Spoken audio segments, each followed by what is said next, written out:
I sense that the emotions are quite high. Everybody's kind of feeling the words, feeling what's being said, and I'm just going to go straight to it.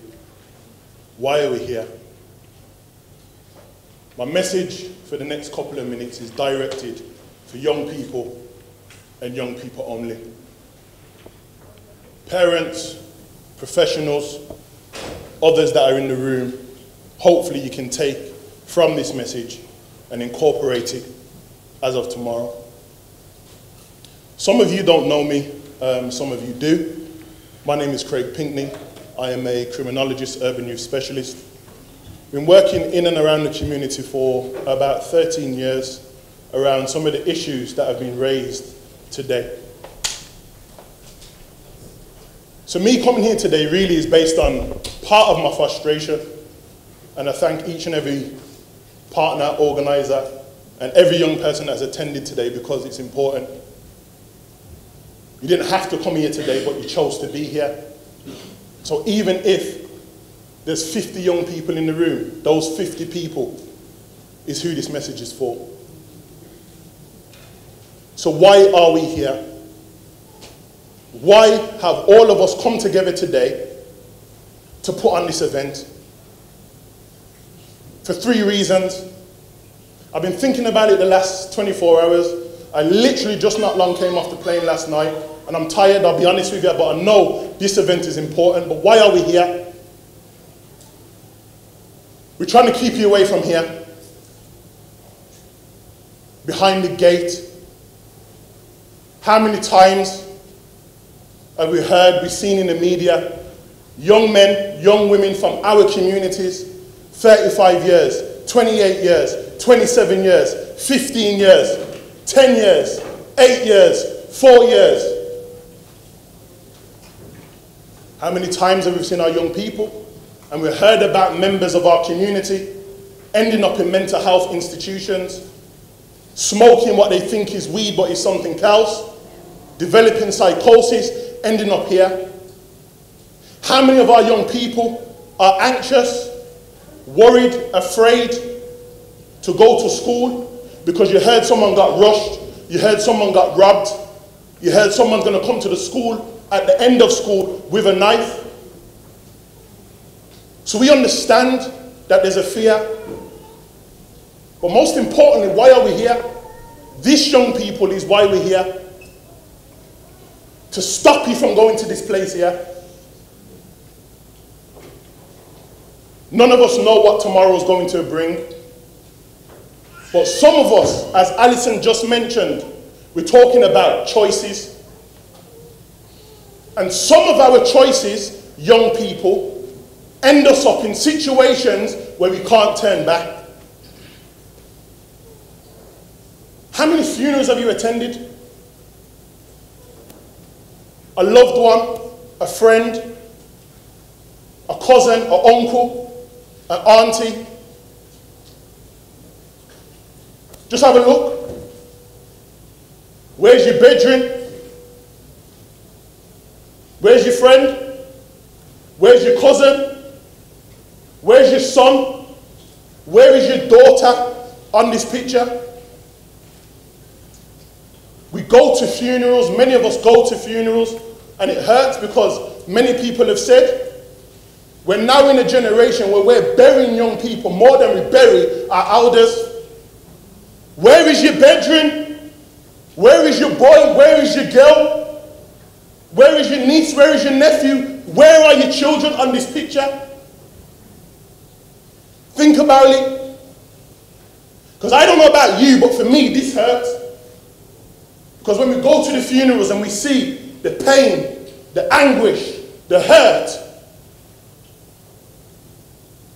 and then I step back when I'm outside of the church, I'm outside of the mosque, the synagogue, wherever, and I just observe, and you know who I see? I see you lot. Young people that are secondary victims. You wasn't there at the scene. Some of you were, but you know what's happened, and it's impacted on you. And some of us, some young people, then make silly decisions, make different choices, because they don't want to end up like these people here. So this is why we're here. Young boys, young girls. This is why we're here. But there's a new phenomenon that in the work that I do, I try to have a look at some of the key things that cause some of the issues in our community. I know every single young person in this room has a smartphone,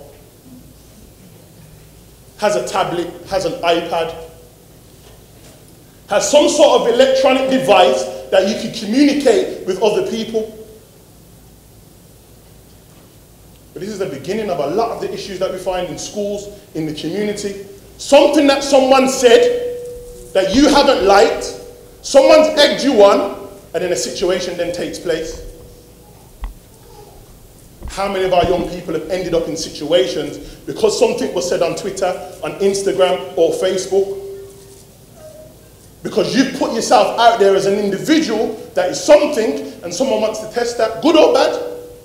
Because the reality is, there are people in our communities with a certain mindset. Not everybody in our community is positive, unfortunately. So, young people, this is what Instagram looks like, Twitter, Facebook, YouTube. Everyone in this room knows a friend, someone they know, even themselves, have taken a picture and uploaded it online. Now, I'm not here to tell you what you can and what you can't do, but what I am going to tell you is you need to be careful.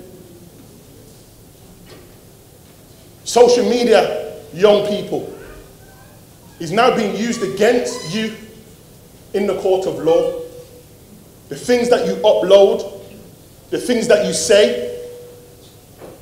But don't worry just about the police and the criminal justice service, but what about people in our community with those negative mindsets? Because if you post a picture saying that you're making 30 bags and 20 bags, unfortunately we know young people in our community that will come to your mum's house and will kick off the door to look for something that you've claimed to have. Now we're in a society now where we're talking about we have things that we don't have. And again, I'm not here to tell you not to use social media, but what I am saying again is be careful. Young girls, it's not just about the young boys. The things that you post online brings negative attention. If you go on a school bus, I challenge any of the parents, so this is a message for you lot, jump on a school bus about 3:20 and just listen to how young girls speak to each other. But you want to be a queen, right? You want to be a queen, but you're twerking. Yeah? Let's be real. I'm only here to present the realness. Let's be real. So I'm saying young boys and young girls, we need to be careful about the things that we're putting online.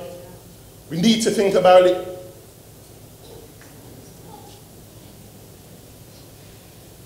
Something tells me that the reason why a lot of you attended today, not just because your parents have told you and people have told you to come back, I sense that a lot of people in this room want change.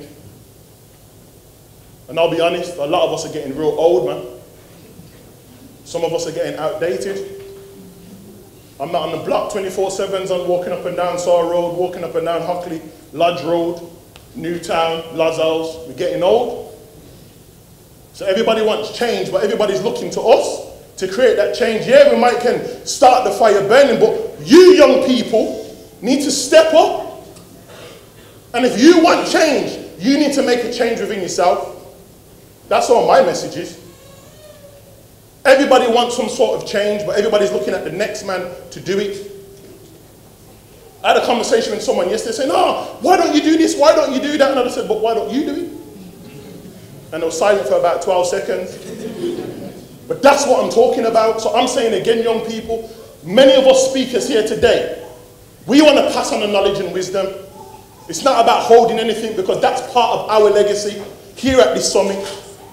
So all those people you see speaking, all those individuals in the room, make a link with them, find out what's going on, how you can learn from those individuals. And I'll be honest, I don't have the time to be at your house every single week, but a text message, a message on Facebook and Twitter, I'm sure one of us, we're more than happy to pass on that information. We are not the only ones. So professionals in the building, can you just raise your hands so young people can see who you are? Professionals in the building, raise your hands so young people can see who you are.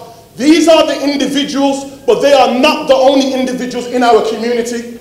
Look at them. Don't rely on 1 and 2 individuals in the room because, yeah, they look a bit street cred, and I thought I'll wear my Jordans today to kind of fit in with you lot. Yeah?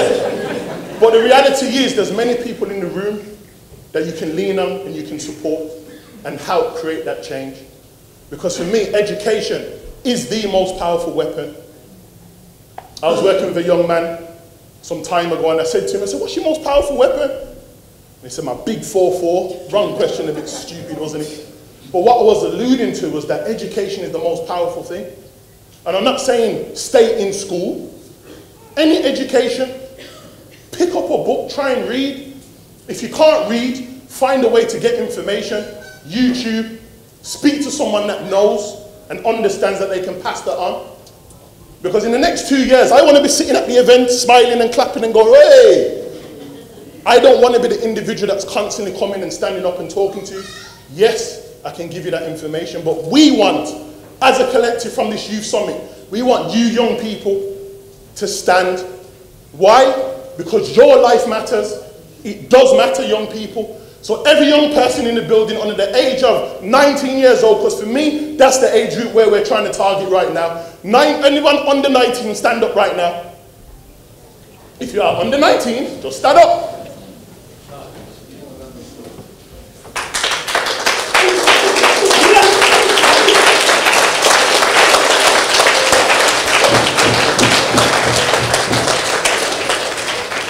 Your life matters. You hear me? Your life matters. Yes. You hear me? You're a sucky lollipop. You hear me?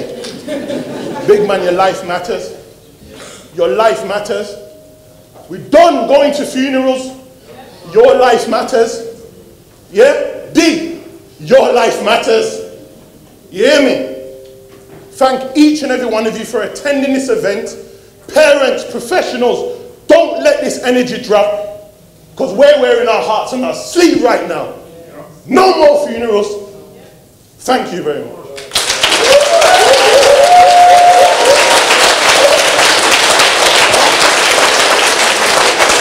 Come on, you can do better than that.